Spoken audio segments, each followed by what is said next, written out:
Obviously, it's been a really good start for both myself and the team. So I think it just goes to show the work that we put in before the season and kind of during the summer. So I think we're just going to keep building from here. You can see by coming back for your second year what it can do. And just the confidence that Owen Power has this year from where he was a year ago, it's through the roof. It's really enabled him to do so many more things on the ice. All right, welcome in on this Friday, this special Michigan Hockey Live. I'm Dennis Fithian, and if you're watching here on YouTube, you see him right there on the screen. If you're listening on the podcast, it is the play-by-play voice of the Michigan hockey team, Al Randall, who joins us here on this Friday. Al, how are you? You know, we used to do this, you and I, back in the day when it was all on telephone, and we had stations connecting with us. Do you remember that? And you know, today we have cell phones and this, you know, the internet connections. We never had that back then. We used, if I remember correctly, Dennis, while we were on the air doing the game, you were recording highlights and you were calling specific numbers that you had compiled from the different rinks around the CCHA to get updated scores, first period, second period, etc. That's right. And some of the people on the other end of the line were a little bit more helpful than others. You know, some people would just give you 3-2 and hang up the phone. Others, you know, you'd say, hey, give me the goal scores. They not only give you the goal scores, they give you the time of the goal. They give you the assist. They give you the upcoming schedule. They gave you everything. So, yeah, it depended who you had on the other end of the line. But you know what? You know, back when Red Berenson was the head coach, you know, he wanted as much attention with the hockey team as he could. We used to come out and do a broadcast there. And I told Red, I said, you know, Red's good, but the edger that comes out, it's the loudest mower you'd ever hear. He said, well, when do you want it to take place? Can we do anything about it? I said, well, if you do it right at 5 and, you know, you do it for like 7 minutes there, right at 5 o'clock, it'd start that edger up. Guy would get done in like 7 minutes going around the rink, and Red was accommodating there. Now, you know what? His name's down there on the ice. Al, we could probably do a nostalgia day about back in the days of Banfields and the band actually coming down to the restaurant and going through, and the alumni band and all the fun we've had over the years. We have to do that one time. We both came in. You know, Michigan, you know, won the championship in '96, and then you know did it again when Turco was a senior, and you know some of those you're talking about the band. You know, I can remember I don't know, it was the Bob Hayes in the back, you know, busting tables and stuff in the kitchen, washing dishes with, you know, after you know a little championship celebration. So there's some those are the ones. You know, you remember a lot of the you know the great seasons and going over and over and over again to the tournament, but making those runs and winning that first one in Cincinnati was something else. It really was. And I remember when we went to Boston, it was Doug Karsh that drove us all the way to Boston. We went through Canada, and we didn't leave until late because he had an intramural basketball game and he had the stinky green T-shirt, and and this was earlier in the playoffs, and he had that T-shirt here at Yost for the CCHA playoffs. He took it to the Joe Louis for the finals, and then he takes it on the road to the NCAA tournament. And we end up in Boston. He's got the same T-shirt, and he refuses to wash it. Now, he's not wearing it, mind you, but he refuses to wash it because it's good luck. And it was actually hanging in the radio booth, this green T-shirt that he used at intramural basketball when Michigan won their second national championship in 3 years in '98. Josh Langfeld with the game winner in that one. Morrison in '96. I can remember those. You know, you fast forward here to tonight, Al. This Michigan hockey team, they don't have to depend on nostalgia or you know past years or anything. This is the top ranked team in the country here. They're bringing in number 14 Notre Dame I was just looking at some of the numbers before we connected. 52 goals in their first 12 games. I mean, that's the best in the country.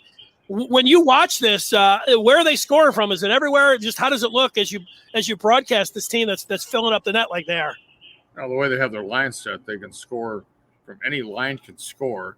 And if you looked at the last couple of games, one at Michigan State, one at Penn State, Luke Morgan scored the first goal. So you don't know where the scoring is going to come from, but you do know one thing. You're playing Notre Dame, okay? And just the recent history will tell you that there is no home ice advantage. Michigan has won 4 straight on their home ice, and they have won 4 straight here. So at Yost. So there is no home ice advantage. Throw out the records. I know we say that a lot, but this Notre Dame team, I think, is going to be the biggest test that Michigan has had all year. And if you look at the roster, they really took advantage of the portal, and they have 6 graduate students from all over the country, from Minnesota, from Providence, from Cornell. They have their goalie is from Cornell, who, by the way, is third in career shutouts, just behind Ryan Miller in NCAA history. He's a good one, and he'll be there tonight. And I assume we'll see him both nights. But they have a lot of talent on this team, and it's kind of an injected talent via the portal, and of course the regular talent that they already have had here. So they filled in nicely. Notre Dame has, and of course Jeff Jackson's a great recruiter. He's one of the best hockey coaches in college hockey history, and he knows how to play Michigan.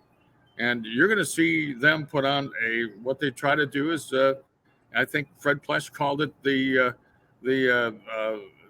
defense where you just huddle in front of the goalie, the armadillo defense, he called it. But I think you'll see that. Notre Dame has always been a really good defensive team, but now they're getting goal scoring, and they're on a 4-game winning streak like Michigan. So it's going to collide here. And again, like I said, they've won 4 in a row here at Yost last 2 years. I should say right there at the outset, I wanted to thank Michigan Hockey Twitter for the sound of Mel Pearson, and then number 22, the Michigan defenseman, Owen Power, 6'5". He's getting it done. He had a great weekend, and he's the first ever Michigan hockey player to go number 1. And Al, do you think I've been asked a few times, and I thought I would ask you. This with Michigan getting the top-ranked players to commit and then get drafted and come back. Do you think this is kind of a one-off situation, or do you like a once-in-a-lifetime type thing where they have this many players and they come back like this, or do you think this is a trend that could continue for Mel Pearson and company? I would say that would be nearly impossible to predict that you're going to get in next year's draft you're going to have 5 more first-round draft choices. It's only happened once in the history of college hockey, so you probably will never see it again. Mel Pearson, you've been around him a long time, even when he was an assistant, and now as a head coach. I get the feeling just listening to him, even when the team over the years has lost, he doesn't get too low. He's pretty honest about his team, whether they have a scoring drought or whatever else. But what's the coach been like when he's got a team like this? And he's got such a dangerous team. What has been his approach? How has he dealt with this? That's an interesting question. That's better answered probably by the coach. But Mel seems to always never get, one of those guys that never gets too high, never gets too low, like you just said, and he rolls with it. But he's got great leadership, and he commands that his leaders do the same thing. Don't get too high, don't get too low. Nothing is lost, and they've had so much positive this year. I guess you have to guard against negative, And the negative part for the Michigan game could be this year, if they have one, would be if they get down early. When they get down early, they start to tend to do individual things instead of team things. And that's natural. Any team would do that. Everybody tries to do it themselves and win the game.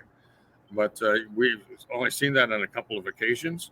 And pretty much Michigan has showed, especially in the last several weeks, that they can come from behind and take games on the road. And that's the most important thing, is they haven't lost on the road.